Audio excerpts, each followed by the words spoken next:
Unit 8, page 67. Read. Exercise 2. Read and listen to the text. Conversational styles. What sport are you? Mustafa Alper from Ankara, Turkey, was in his early 20s when he travelled to the United Kingdom to do a master's course.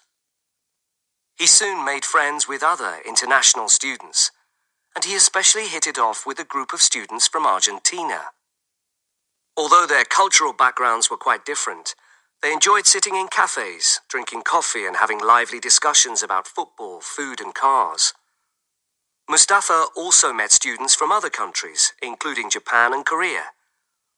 Although they had some common interests, he found it more difficult to socialize with them.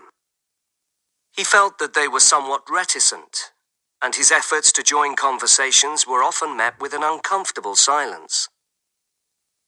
After graduating, Mustafa returned home and began working for a pharmaceutical company. After a year, he was promoted, and his new position involved extensive travel. The company signed him up for a seminar on intercultural communication. Mustafa wasn't convinced he needed it, since he had studied in the UK and had friends from other countries. And in the first session, when the instructor wrote conversational styles, rugby, basketball and bowling on the board, Mustafa thought there was little he could learn. But as the instructor started to explain, Mustafa suddenly realized why he had never felt as comfortable with his Asian friends. Conversational styles differ throughout the world. It is possible to distinguish them in terms of pace or speed, method of turn-taking, pitch and volume changes, number of speakers participating simultaneously, and rapport between speakers. In order to illustrate these differences, Professor Susan Steinbach of the University of California created a sport metaphor. Rugby. Conversational rugby is played in Latin America, Africa, Southern Europe, and the Middle East. As a conversation style, it is characterized by a great deal of energy. Ideas are brought up and dropped quickly. Speech is fast-paced and spontaneous. The speaker's turns overlap. In other words, it would be unusual for a speaker to pause and listen to another until he or she has finished. Conversations tend to be quite noisy, with very obvious changes in pitch and volume.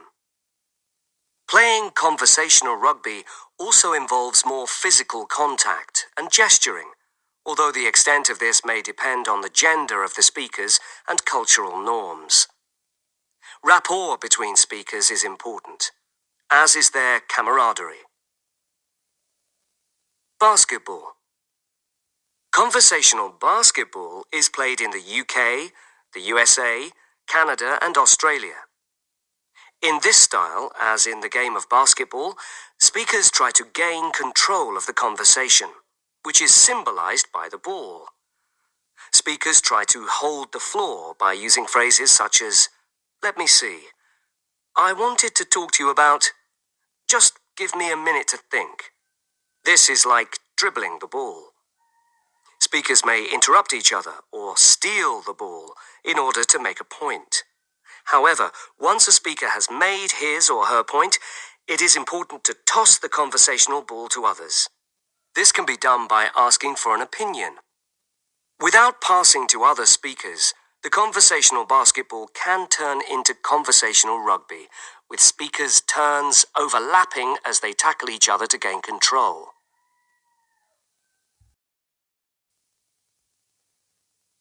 Bowling. Across East Asia, specifically in Japan, Korea, northern China, and parts of Thailand, the conversational style resembles bowling. Unlike basketball or rugby, there is no attempt to steal or take control of a conversation. In contrast, speakers watch and wait their turn. Speakers pause between turns to reflect on what has been said or done. Speakers follow clear guidelines of etiquette. To grab the ball from someone will be a mistake. It just isn't done. In addition to strict turn-taking, there are procedural rules based on the age or status of the speakers. The older the speaker, the more likely he or she is to speak first, and a more junior speaker would show deference by waiting. Similarly, in conversations with teachers or older family members, the older person would be expected to open the conversation. Using a sporting metaphor can be a useful way of understanding cultural differences. However, we also have to be careful not to make overgeneralizations, and to remember that there are many variations and exceptions.